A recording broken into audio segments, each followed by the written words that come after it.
Magandang araw, bayang Pilipinas. So, eto, nandito tayo ngayon sa MFR Trading OPC at kasama ko ang my precious one ko. So, ayan, nandyan po yung anak ko. So, namimilit kasing sumama. Sabi ko, wag na dito kasi malikabok nga, ayaw, gusto talaga sumama.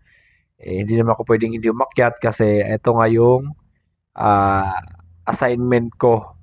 So, nilagay ko talaga yung sarili ko, inasign ko talaga ang sarili ko na papasok talaga ako sa MFR araw-araw. So, hindi na pwede mo nang putulin yan at gagawin ko muna yan hanggat kailangan kong alalayan at palakasin itong una kong negosyo. So, araw-araw ako dito papasok ngayon. So, dati kasi hindi ko to ginagawa. Ngayon, gagawin ko muna to hanggang sa tuluyang lumakas at kahit papaano maibalik ko yung dating lakas ng MFR Trading OPC. So, alalayan ko sila. At ayan nga, nandito nga yung anak ko at hindi kasi ah, lagi na nakakulagting. Lagi nakakapit sa akin to. So, malis lang ako ng mga ilang minuto sa bahay, ay hinahanap na talaga ako. So, dinala ko na siya dito. At ayan nga, hindi mapakali dahil siyempre mainit tong area na to at malikabok din. Kaya kahit ako ayaw ko rin siya ma-expose dito. Kaya lang wala akong magagawa dahil magtatrabaho ako eh. Kung iwan ko naman siya, iiyak, dinala ko na lang. So ayan. So actually monitoring na ang ginawa ko dito ngayon.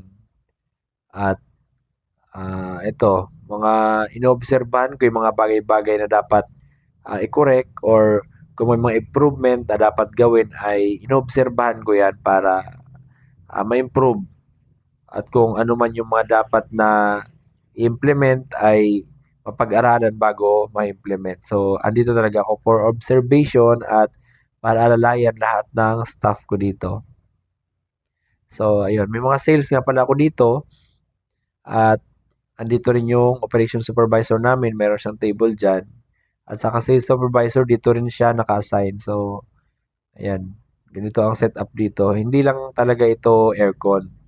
So, ito kasi yung yung area kung saan nag-entertain ng customer at maraming butas, kumbaga maraming area kung saan pwede ang mga customer. Paikot kasi to so naka-grills lang siya.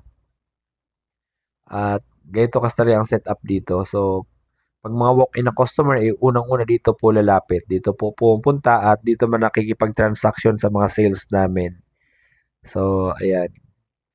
At doon sa mga interesado na mag-purchase sa amin, meron po kaming online at meron po kaming physical store. Kapag online po ay comment lang po kayo doon or message lang po kayo sa page ng MFR Trading OPC at may sasagot po sa inyo doon.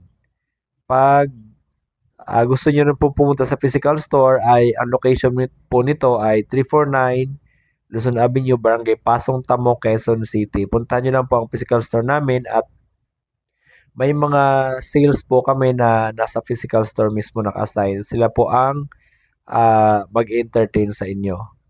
So, sila ang kukuha ng mga order ninyo at the same time, yung mga gusto nyong materials na kailangan nyo rin, kailangan po ninyo ay makikita nyo po rito. So, ayun, personal ang transaction dito kapag dito po kayo pumunta sa MFR Trading OPC. At ay ganoon lang po. Mabait naman po ang mga sales namin dito at lagi silang ready para i-assist kayo. So, ayun. Message nyo po ang page ng MFR Trading OPC or pumunta po kayo dito sa 349 Luzon Avenue, Barangay Pasong Tamo, Quezon City for personal transaction.